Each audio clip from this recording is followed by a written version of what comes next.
What's growing on, gardeners? It's Sunday, April 24th, and it is a beautiful spring day here on the southeastern coast of North Carolina. Today is a day nearly a full year in the making, and I have next to me an enormous stack of number 3 nursery containers, 40 of them to be exact. And today I'm doing something that I can't wait to do. I'm finally going to be uppotting all of my fig seedlings as part of my fig breeding experiment. If you're new to the channel, please consider subscribing and hitting the bell to receive new video notifications, and check out our Amazon storefront and spread shop in the video description for a list of the gardening products I use and awesome custom designed apparel and other gear. Your support is greatly appreciated. If you've been following my channel for at least a year, you know that I am in the process of a fig breeding experiment, and I will make sure to link to that playlist above because I give the whole science as to how figs are cross-pollinated, what the difference between male and female figs are, how to hand pollinate them, etc. And I have trays full of fig seedlings left over from last year. They are getting huge, and we had a very long and cold winter here this season, and the late frost went on longer than anticipated, so they're all dying to get uppotted. Here's a good example of a typical fig seedling, and as you can see, roots are spilling out of the bottoms of the containers, and it's because they desperately need to be uppotted, and the winter drug things out longer than I wanted to. So I decided I was going to buy 40 number 3 containers. These are 3-gallon nursery pots. They were the best deal that I could find, and I have them all linked in my Amazon storefront down in the video description if you want these very affordable, high-quality containers. And the reason why I settled on number 3 containers is because they are large enough to support the fig seedlings for fruiting purposes, but they are not so large that they will be extremely difficult for me to manage, and I won't have to spend a ton of money on potting mix. As part of this fig breeding experiment, half the trees won't be male, and of the half that are female, half of those won't be parthenocarpic common figs. So really only about 1 out of 4 of the fig trees are going to work out for me that I can actually grow for fruit. So I don't want to spend a ton of money on pots and soil when I'm going to have to get rid of about 75% of them. So that's why I went with the container sizes that I went with. Now, to uppot all of these fig seedlings, I'm going to use the homemade container mix that I just showed you how to make earlier in this season from scratch to save yourself a ton of money, and I will make sure to link to that video above in case you want to make your own container mix. And this container mix is really just a mix of peat moss, compost, and perlite. So there's no additional fertilizer in this potting mix except for the nutrients that you get from the organic matter in the cow manure compost that I used. So I will be adding fertilizer to my fig trees when I uppot them because they are very heavy feeders, and I want to add bone meal as well to help fortify the root growth and get them going. You'll also notice that on these fig seedlings, several of them are exhibiting rust, and that is for 2 reasons. Number 1, I had to start these fig seedlings last year, so they had to be overwintered their first year. So some of these leaves are left over from last season, and they naturally get rust in the fall. That's no big deal. The other reason why is because they've outgrown their containers, and one day they accidentally dried out too much. And as soon as your fig trees dry out, they will contract a terrible case of rust. So that's why there's rust on these leaves. It's not a big deal. All of those rusted leaves will simply be pruned off during the uppotting process, and then because we're in the spring, they will put all new green growth on, and they should be relatively rust free until later in the season. So don't worry about fig rust this early in the year, generally speaking. Now all of my fig seedlings have been organized and separated by parentage.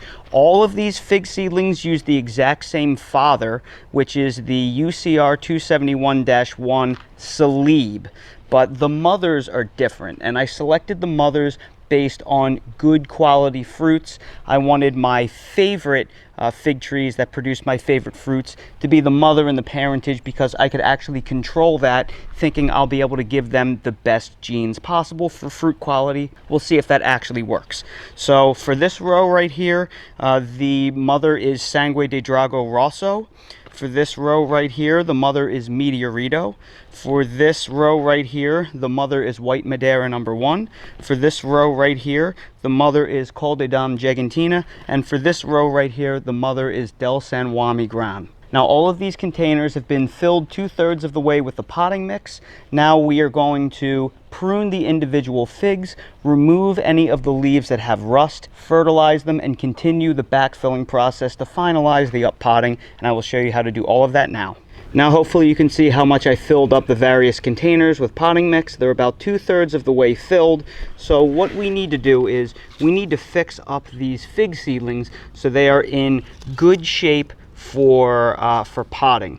And to do that, we need to remove all of this suckering growth at the base. We also need to remove any leaves that are covered in fig rust. Here you can see at the base of this fig tree, it is sending out suckers all over the place. And this is a common problem when it comes to seed-grown fig trees, when it comes to tissue cultures, and even some rooted cuttings. A fig tree will like to send out a lot of suckers from the base, and these individual suckers will compete over time to become the dominant main stem. And this is problematic because it will delay the fruiting cycle, because the more suckers the fig tree has, the more energy the tree is going to want to put into vegetative growth, and these individual trunks will compete for apical dominance. So what we want to do is we want to cut out these suckers because we want the tree to put as much energy as possible into fruiting as soon as possible, so I can figure out what type of fig trees these all are.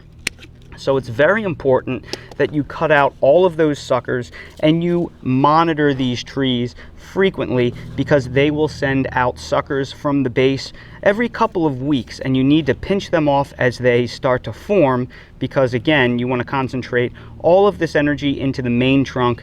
That way it doesn't produce too much vegetative growth and it'll fruit more quickly. Then the next thing we're going to do is we're going to remove the fig tree leaves that are covered in rust. We want to get them off, and we want to preserve the fig leaves on top that have a lot less rust or are clean. Now I'm going to pull this one off because it's rustier than I want it to be, but I have to leave the rest on. This one still has some speckles of rust on it, but we need photosynthesis. So what'll happen is the tree will put out more growth, and as I get new clean leaves, I'll remove the old rusted ones, but for the time being, I'm going to leave that on. The last thing I'm going to do is I'm going to cut off some of this excess root mass, because it's outgrown this container and it's so knotted up that I'm just not going to be able to get it off if I don't cut some of the roots out. But they will regrow very quickly. Figs are extremely vigorous. Now I have all of my fig trees pruned and ready for up potting, so we're going to focus on the fertilizing. And I'm going to start off with this organic fertilizer. This is a tomato fertilizer. I find tomato fertilizers are fantastic for most fruit trees because they tend to be heavier in phosphorus and calcium, which is great for the fruiting process and for strong, healthy roots.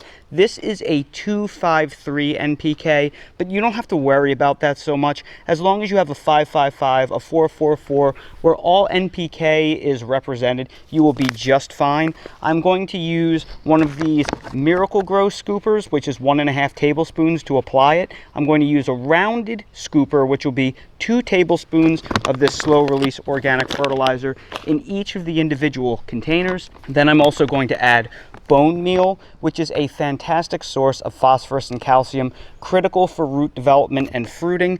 I'm going to use a shallow scooper, which will be 1 tablespoon's worth in each individual container. So again, 2 tablespoons of the slow release organic, 1 tablespoon of the bone meal per container. And one thing I recommend throughout this procedure, wear a disposable glove when you're handling these fertilizers, because they really dry out your skin and they're a bit caustic. Now I'm going to show you how to up pot the fig tree. We're going to take the fertilizers and we're going to work it into the top few inches of the soil, or of the potting mix rather. Then we're going to pop the tree out, pull the tag out, and we are going to fluff up the base of the roots, because these roots are terribly root bound because they've been in the pots all winter long. Then once all of these roots have been fluffed up and they have free ends everywhere, then we are going to bury the root mass about halfway. I'm actually going to invert the root ball a little bit so I can get the trunk to be straight up. You don't have to drop the root ball perfectly down into the container. It'll root in any direction. So I want the trunk to be as straight as possible. So I'm going to bury that on an angle. Then I'm going to take some additional potting mix. And then put a couple inches on top of that and press it down to lock it into place. And we are going to make sure that we leave at least 2 inches in this pot, because I want to be able to place a nice hardwood mulch or some other kind of natural mulch on top to help lock in the moisture. We are not going to do that yet because mulch will keep the soil cooler in the spring, and I actually want this potting mix to heat up a little bit more, because right now it's not hot enough to evaporate the water quickly in these containers. However, once the summer comes in, we're going to add a nice thick layer of mulch when the containers will be more prone to evaporation and the soil will get too uncomfortably hot for the roots of the trees. Now we're going to water in all the trees, and then when that is done, we're going to fertilize with a water-soluble fertilizer. And we're going to give our fig trees 2 separate soluble fertilizers. One Dale loves, one he doesn't care about. The one that he loves is Alaska Fish Fertilizer, and this is made out of fermented fish. It is an NPK of 511. As you can see, there's lots of fish parts in it. Dale, trying to film here, buddy. So we're going to give each watering can a healthy glug of that, probably about 2 to 3 tablespoons worth in each watering can. Then we're going to use the Miracle Grow 24-8-16 all-purpose, which is 24% nitrogen, 8% phosphorus, 16% potassium. And we want to use a high nitrogen mix at this point because we want to encourage leafy green growth, because they're very small trees. We want them to develop nice canopies before they try to fruit. So these are 1.5 gallon watering cans. So I will be putting 1.5 tablespoons of the soluble Miracle Grow Walmart equivalent in each. And then we're going to, Dale, you're blocking the camera, buddy. Then in each watering can, we're going to pour about a 2-second pour of the Alaska Fish Fertilizer. That's probably 2 to 3 tablespoons. Dale, you can't have this, buddy. It'll make you sick. And then we're simply going to fill each watering can with water and stir. And each of these containers is going to get about 1 inch of water from this watering can, just to water it in really well and help boost them and get them off to a fast start to the season. And that is how you up-pot fig transplants. Now, everything that I did in this video was with seed-grown figs. However, if you have rooted cuttings, the procedure is exactly the same. Now I have a total of 42 experimental seed-grown figs here. So we will see what they wind up being. Every single one of these fig trees are genetically unique, so every one will be a new, one-of-a-kind variety. So make sure you stay tuned on this fig breeding experiment so we can find out what every single one of these trees are. I can't wait to find out what each and every one of these fig tree seedlings are. It's going to be such an exciting year finding out what tree is what. So everybody, thank you so much for watching this video. If you found it helpful, please make sure to hit that like button, subscribe to the channel, and ring that notification bell so you're notified when we release more videos like these. If you're curious about any of the products that I used in this video or in my garden in general, they are all linked down in my Amazon storefront link in the video description. While you're there, check out my spread shop for custom merch if you want to support the channel. Thank you all so much for watching, and I hope to see all of you again on the next video. Oh boy, Dale, you're being so patient waiting for your breakfast.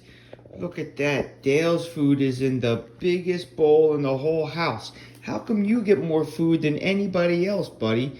You get the biggest amount of food and you're the smallest guy. Let's see what we have in there. Oh, look at the chicken and rice and carrots and kale. This is going to be so good, mister. This is going to be so good. I know how hungry you are.